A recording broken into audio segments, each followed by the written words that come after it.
A doença de Alzheimer é um processo de degeneração do cérebro que começa comprometendo capacidades cognitivas, como a memória, e, eventualmente, leva à morte, causada pelo colapso total do cérebro. Apesar de ainda não existir uma cura para o Alzheimer, existem tratamentos que podem diminuir o ritmo de progressão da doença e melhorar a qualidade de vida dos pacientes e dos cuidadores e familiares. Mas, para isso, é importante fazer um diagnóstico o mais cedo possível. Para nos ajudar a compreender melhor a doença de Alzheimer, o Cidadania recebe agora Marcelo Cauano, neurologista do Hospital de Base de Brasília. Marcelo, seja bem-vindo, muito obrigada por vir aqui ao Cidadania. Obrigado pelo convite. E aí eu peço então que você explique quais são os sinais de alerta, o que a gente deve se preocupar, né? O que pode ser algum sinal de Alzheimer. A principal coisa que nós temos que ter em mente quando a gente pensa em Alzheimer é a memória, né? A característica principal da doença de Alzheimer é uma degeneração, uma perda da capacidade de memória.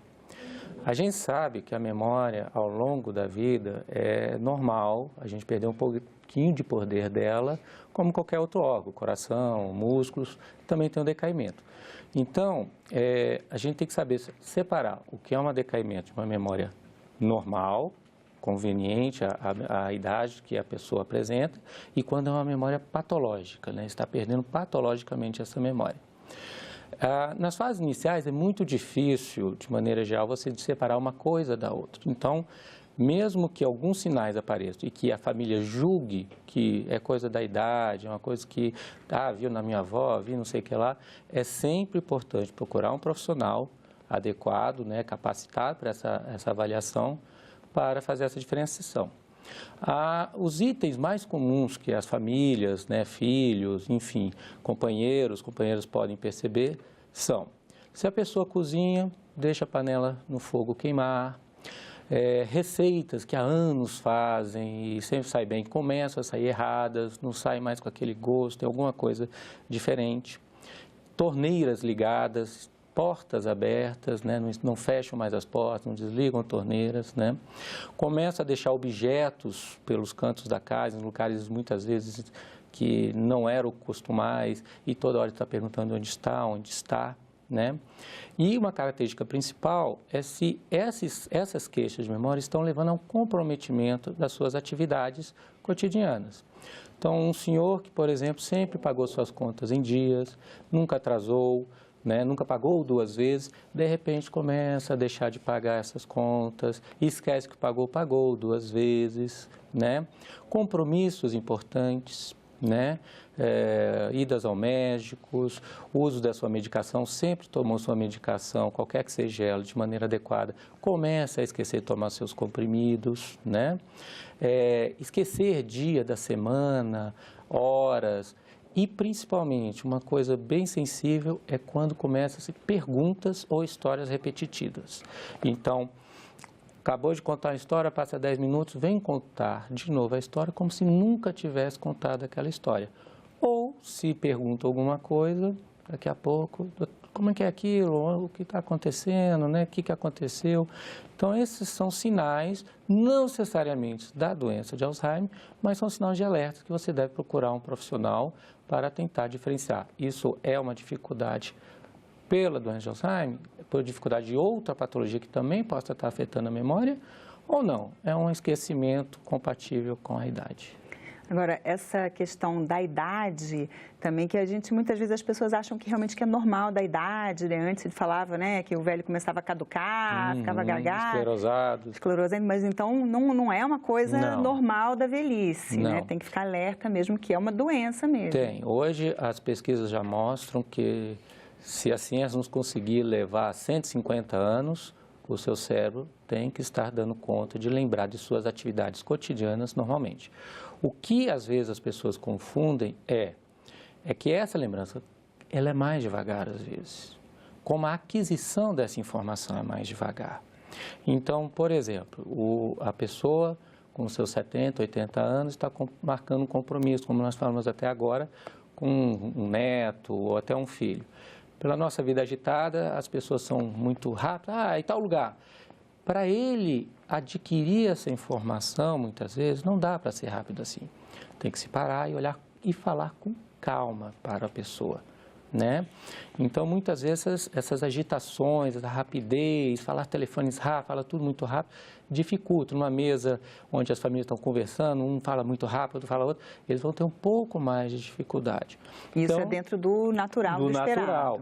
Então, o que há de perda, na sua maioria, não é a capacidade, mas a velocidade em que é adquirida uma informação ou que essa informação é procurada dentro do cérebro e venha à tona para que a pessoa possa se recordar. Mesma coisa. Qual o telefone de fulano? Espera-se o tempo. E não, passou 2, 3 segundos, já não está lembrando, né? Então, é mais a questão da velocidade do que de capacidade.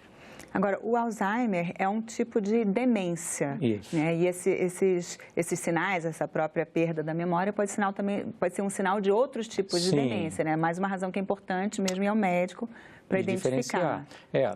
Alzheimer é a principal causa de demência, né? Cerca de 60% das causas de quadros demenciais acima de 65 anos é promovida com uma doença de Alzheimer. À medida que vamos envelhecendo, isso muda um pouco. Apesar da incidência subir, já vai aparecendo outras doenças também, principalmente as cardiovasculares, que têm aparecido bastante de maneira importante. Mas nós também temos cerca de 15% dos quadros demenciais são por causa do que a gente chama de demências potencialmente reversíveis. São déficits de hormônios, algumas vitaminas, algumas doenças infecciosas que levam à dificuldade de memória e, quando diagnosticados precocemente, pode resultar em sua estabilidade ou até mesmo em sua total reversão. E dentro dessas alterações, uma muito importante que às vezes é muito pouco lembrada pela família é a depressão. É muito comum pacientes serem encaminhados, a gente avaliar, por exemplo, no hospital de base, por causa de uma indicação de doença de Alzheimer, quando a gente está vendo se trata de uma pessoa idosa com uma depressão, né? E a gente consegue bons resultados nesse caso. Agora, o próprio Alzheimer também pode causar depressão, né? Pode. Tem uma correlação entre os dois? Tem correlação. Papaloukolos, que foi um grego que da década de 90 estudou muito essa parte, ele descobriu uma coisa muito interessante e que a gente sempre está alertando. Uma pessoa idosa, acima dos seus 65 anos, que nunca teve depressão e, principalmente sem um motivo aparente, começa com um quadro de depressão, de humor rebaixado, mais apático, choros ou vontade de chorar com frequência, reclusão social, não quer mais sair, pode ser o primeiro sinal de doença de Alzheimer. Aí, nesse caso, seria o primeiro, mesmo antes de ter perda de memória? Às vezes, até mesmo antes de perda de memória. O que nós fazemos nesses casos nós avaliamos o paciente, uma série de baterias, fazemos exames de imagem, alguns exames de sangue, justamente para ver as potencialmente reversíveis. E em caso de tudo negativo, a gente tem que acompanhar esse paciente no mínimo por 3 anos, mesmo que não haja um sinal de perda de memória, justamente porque a depressão pode ser o primeiro sinal nesse paciente. Após 3 anos, Papaloukolos descobriu, não, o idoso não desenvolveu nenhum tipo de déficit de memória, não progrediu para nada. Ufa, ainda bem, é só um quadro depressivo mesmo, não é necessário continuar acompanhamento. Mas é necessário, primeiro episódio depressivo, após 65 anos, sempre está. Mesmo se a gente entra com medicação e o paciente recupera 100% da sua capacidade, a cada pelo menos 6 meses ele tem que ir no consultório para fazer uma avaliação, para a gente ter certeza que não está tendo nenhum surgimento de um quadro degenerativo na memória. Agora, a gente está falando até agora sobre casos em idosos. É sempre em idosos? Não. 95% dos casos são em pacientes acima de 65 anos. Nós temos 5% de casos que entram dentro do que a gente chama de Alzheimer atípico, que pode ser antes dessa faixa etária, né? Mais por volta da 5ª década, alguns até mesmo na 4ª década de vida. São casos mais difíceis, em geral. Tem um componente genético, é uma pergunta muito comum, né? Acima de 65, a carga genética, apesar de existir, ela não é tão determinante assim, não é tão importante assim. Mas antes dos 65 anos, caso tenha um familiar, a carga genética já passa a ser mais importante. Então, é sempre bom. Tem um ente querido na família que começou com a doença antes de 65 anos, é sempre bom estar fazendo uma avaliação, saber o que pode fazer para tentar, se não prevenir de maneira total, que isso ainda é um conhecimento que estamos engatinhando, apesar que temos algumas informações interessantes, pelo menos podemos retardar o aparecimento dessa doença. Mas então essa preocupação é mais se teve alguém na família que teve antes dos 65 anos, né? Quem tem assim, uma avó, bisavó, que quando estava bem velhinha, se não lembrava das coisas... Quanto à carga genética, né? Quanto à prevenção, eu acho que a gente tem que começar a se preocupar quando a gente começa a pensar que a gente existe. Porque nós estamos descobrindo que a doença de Alzheimer, apesar de ganhar a sua expoência na chamada melhor idade hoje, né, ela, na verdade, parece iniciar tão antes quanto 20, 30 ou até mesmo 40 anos antes dos sintomas. Então, a questão que a gente está falando da idade é em relação à carga genética, mas não quer dizer que você que tem 20, 30 anos já não pode, desde já, estar fazendo algo para que quando você chegar nos seus 70, 80, 90 anos, você não tenha ou diminua essa probabilidade de ter a doença de Alzheimer de maneira significativa. E o que causa, então, além da genética, quais são as causas? A causa propriamente dita é a grande questão. Temos algumas teorias. A teoria do que a gente chama de cascata amiloide, né, é a mais aceita, que é a produção de uma proteína que a gente chama beta-amiloide, que vai se acumulando ao longo da vida, e por isso essa ideia de ser tão longa, porque a gente já sabe que hoje, a partir de 30 anos, já pode começar a surgir essa proteína depositada no cérebro, e de uma maneira que ainda está sendo esclarecida adequadamente, ela promove, primeiro, a perda das sinapses, que é a comunicação de um neurônio com outro, e, posteriormente, a morte de neurônios, né? Mas o que leva esse beta-amiloide a se acumular? Quais são os fatores que fazem isso? Como esse beta-amiloide que está depositado promove essa perda neuronal? Isso são questões ainda que não estão ainda totalmente resolvidas. Agora, você falou que uma pessoa pode hoje estar fazendo uma coisa que vai levar ela, quando tiver 80 anos ou 90, a ter isso, e ela também pode prevenir? Sim. Desde já? Sim, um pode. Comportamento sim, pode. Tem vários trabalhos, de novo, os trabalhos ainda têm algumas divergências de um lugar para o outro, mas se você olhar bem, tem uma certa unidade quando a gente fala, por exemplo, de atividade física regular, né? Estamos descobrindo que os mesmos fatores de risco cardiovasculares para derrame, infarto, também interferem na doença de Alzheimer. Então, atividades físicas aeróbicas, né? Alguns trabalhos sugerem uma carga de 150 minutos semanais, uma frequência aeróbica, ajuda. Uma dieta saudável, rica em peixe, frutas, legumes, não com ausência, mas mais pobre do que nós costumamos ver em carne vermelha, né? Castanhas, tudo isso ajuda bastante. E o principal, estimulação cognitiva. Né? Então, aquilo que a gente ouve falar, assim, aprender uma coisa nova, uma língua nova, tocar um instrumento, escovar o dente com a outra mão. Isso. Funciona mesmo? Eu acho que todo mundo já passou por essa experiência. Entra num serviço novo, num curso novo, super empolgado, entusiasmado, aí alguns meses depois você encontra a mesma pessoa, você já não vê aquele brilho. É lógico que tem vários fatores no meio, mas um deles é que o cérebro gosta de tudo que é muito novo, né?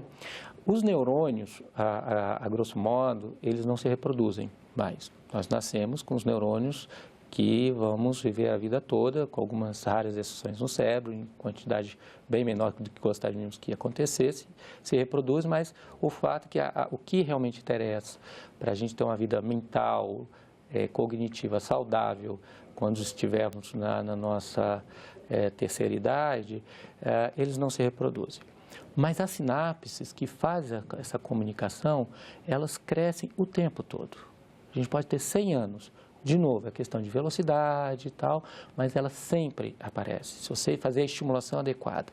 E isso nos ajuda muito a prevenir a doença de Alzheimer, que, como falado, a primeira fase da doença de Alzheimer não é a morte dos neurônios, mas a destruição dessas sinapses. E aí vem o conceito que a gente chama de reserva cognitiva. Quanto mais sinapses eu tiver, maior minha reserva, mais tempo a doença vai ter que agir para que clinicamente isso se torne aparente. Então, tudo que você puder fazer para estimular seu cérebro é bom. mas não pode ficar numa coisa sempre, né? Eu tenho alguns casos, professores de cursos extremamente difíceis, PhDs, e que se surpreendem quando falam, que a gente fala, olha, o senhor tem a doença de Alzheimer. Como? Eu faço uma coisa extremamente difícil? Sim, o senhor faz isso há 40 anos. O seu cérebro, há muito tempo... Já entrou no piloto automático. Se deixou se impressionar por isso, então suas sinapses deixaram de desenvolver. Então, a gente sempre recomenda, ok, você faz um curso, qualquer que seja ele, uma atividade profissional, qualquer que seja ela, vai ler um livro sobre outra área, faça uma viagem, conheça lugares novos, estude sobre os lugares onde você vai, planeje, vai voltar para casa, procure os lugares, caminhos diferentes, aprenda jogos, principalmente de raciocínio ou memória, faça-os, né? A área social é muito importante. Quanto mais amigos que você tiver, mais você sai, mais conversas diversificadas você tem, mais opiniões divergentes você tem. Então, o seu cérebro está sendo bombardeado o tempo todo com informações novas. E isso vai fazer explodir a quantidade de sinapses que você tem. Mais do que você fazer uma coisa super difícil, mas ficar 30 anos e só lendo aquilo, né? Faça um curso, vai para uma área que você não é tão afim, eu não sei tocar nada, não sei cantar, faça um curso de instrumento musical, aprenda uma nova língua, né? Alguns pacientes nos procuram lá porque está pensando na aposentadoria e como hoje o Alzheimer, essa questão da memória está muito difundida, o que eu posso fazer depois de parar de trabalhar? Então a gente começa um planejamento antes da aposentadoria, 5 anos antes, às vezes mais até, a gente começa o que você gosta, o que você gostaria de fazer, né? Atividades filantrópicas são ótimas atividades, né? Tanto porque você ajuda a outra pessoa, mas você também está sendo estimulado com aquele contato. Então, assim, é o que eu sempre falo, aposentar-se, sim, vestir o pijama, jamais. Já tenha preparado o seu plano quando for aposentar e até mesmo antes. Comece com coisas novas, 50 anos, está mais ou menos já estável, já não está vendo tanto desafio na sua área, vamos procurar uma outra área, vamos fazer um mestrado, um doutorado, vamos fazer um curso novo, enfim, vamos te estimular. Nunca ache que está tarde demais para aprender alguma coisa ou que sabe demais por causa da sua idade ou da sua experiência profissional. Agora, com o passar do tempo e a progressão da doença, ela vai afetando, assim, o cérebro chega até a encolher, né? Exatamente. Fica até menor. E existem também tratamentos medicamentosos, farmacológicos? Tem. A maioria dos nossos remédios atuais vem da década de 90 e início dos anos 2000, né? São os remédios que a gente chama de anticolinesterásicos. Existe uma substância chamada acetilcolina no cérebro, que é a nossa principal ativadora cerebral, e está muito relacionado à memória, assim como outros substâncias que a gente chama de neurotransmissores. E então, esses remédios vêm bloquear umas enzimas que destroem essa substância, aumentando o seu nível no cérebro, e com isso a gente facilita ainda que o paciente possa ter um maior tempo de contato com a família, ainda sua memória, sua funcionalidade de maneira aceitável. E aí entra, que eu sempre falo, os remédios são importantes, mas eu estimo 30% tratamento. O mais importante, aproveitamos isso, respondeu bem ao remédio, seguramos, vamos aproveitar e fazer estímulo, vamos ter uma dieta saudável, vamos fazer atividade física, para tentar proteger esse cérebro por muito mais tempo. Que isso é um erro comum na sociedade, principalmente ocidental, achar que tudo é remédio. E a nossa área, a gente ouve muito isso, não tem muito o que fazer. Há muito o que fazer. Temos. O que nós temos que fazer é esclarecer as pessoas que há. Não pode pensar que tem 2, 3 remédios só e acabou. Na verdade, os remédios entram para nos ajudar, para aquilo que devia ter sido feito antes, possa ser feito agora. Estimulação cognitiva, principalmente. E isso sempre até o final, mesmo com a doença já avançada, continua? Muito. É frequente as famílias nos procurarem, às vezes, no hospital de base, com pacientes já em fase avançada, muito já restrito à cadeira de rodas, à cama, e achar que não tem mais o que fazer, está indo procurar mais porque o paciente não está dormindo. E muitas vezes a gente consegue respostas muito interessantes, tipo o paciente voltar a conseguir comer um pouquinho melhor, né? Alguns até saem um pouquinho da situação de ficar só na cadeira, só na cama, com base apenas em estímulo. E aí, num caso desse já avançado, como se faz esse estímulo? Há várias maneiras, vai depender de paciente para paciente. O tratamento de um paciente com doença de Alzheimer é um tratamento multidisciplinar. envolve vários profissionais. Então, a gente usa a mão de terapeutas cognitivos, terapeutas ocupacionais, de fonoaudiólogo, fisioterapeutas, e todos eles, cada um na sua área, vai fazer a estimulação desse paciente de maneira adequada. E aí é importante uma boa comunicação entre o médico que está liderando essa equipe com todos os componentes dessa equipe. Né? Estamos progredindo nisso? Não está bom? O que está faltando? O paciente está muito apático. Posso ajudar com a medicação que melhora a energia desse paciente. Sempre tendo por vista que a medicação não vai resolver. Ela só vai ajudar para que os outros profissionais possam, da melhor maneira possível, desenvolver seu trabalho. Né? Então, temos várias formas de contato. Desde pacientes que aprenderam a abrir uma porta novamente e, às vezes, a gente vê, mas isso é muito pouco. Eu acho que todo mundo que tem alguém na família ou já passou por essa experiência sabe que, às vezes, um banho que o paciente ajeita, um ir dormir tranquilo, né? um simples se alimentar sozinho, né? Não tem ninguém que te dá a comida, já tira uma sobrecarga do cuidador, que tem uma alta incidência de doenças por causa dessa doença, infarto, derrame, diabetes, picos hipertensivos, depressão. Então, isso dos cuidadores. Dos cuidadores. Então, só o fato de você melhorar um pouco a funcionalidade desse paciente, às vezes com medidas simples de treino, isso já tira muito desses cuidadores de situações de risco. Porque a gente tem que lembrar que hoje no Brasil, o principal cuidador ainda é o cuidador familiar, não o profissional. E, em geral, o companheiro, que nós temos que lembrar que também já é uma pessoa de idade. Então, se você não cuida do cuidador, daqui a pouco você está com outro paciente junto com você. E aí, quem vai cuidar desses dois? E aí começa todo o problema. Então, a gente fala, quando você tem um doente com Alzheimer, na verdade, você tem uma família doente e que você tem que olhar isso, porque o cuidador sofre bastante, a sua sobrecarga é muito alta. Então, se a gente pode minimamente diminuir essa sobrecarga, a gente diminui basicamente a incidência dessas outras doenças em cima desse cuidador também. E, consequentemente, melhora o tratamento do próprio doente. Quem quiser saber mais, se informar mais, você indica algum site? Nós temos a Associação Brasileira de Alzheimer, a ABRAS, né? Se não me falha a memória, www.abras.org.com, né?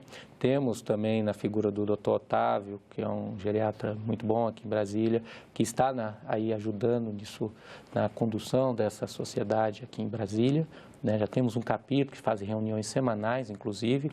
Eles, se entrarem no site, vai ter os telefones, né? Que vai dar muito suporte em orientação, né? Não vai ter médico para atender, não é isso. Mas vai dar orientação onde ele pode achar profissionais, cuidadores, onde ele pode achar informações sobre a doença, quais os melhores lugares onde pode levar o seu ente querido para procurar uma ajuda. Então, hoje a gente já tem uma série de órgãos, né? Tanto a Abras Nacional quanto as regionais, que dão esse assessoramento. Muito obrigada pela sua agradeço. Participação. Obrigado. Eu conversei com o Marcelo Cauano, neurologista do Hospital de Base de Brasília, sobre a doença de Alzheimer. Se você quiser rever, baixar ou repassar o link desse programa, é só acessar nossa página na internet, no endereço senado.leg.br/TV. E se você quiser fazer algum comentário, crítica ou sugerir um assunto para a gente discutir, você pode mandar um WhatsApp para 61 99966 1616 ou telefonar gratuitamente para 0800 61 22 11. Obrigada pela atenção e até o próximo Cidadania.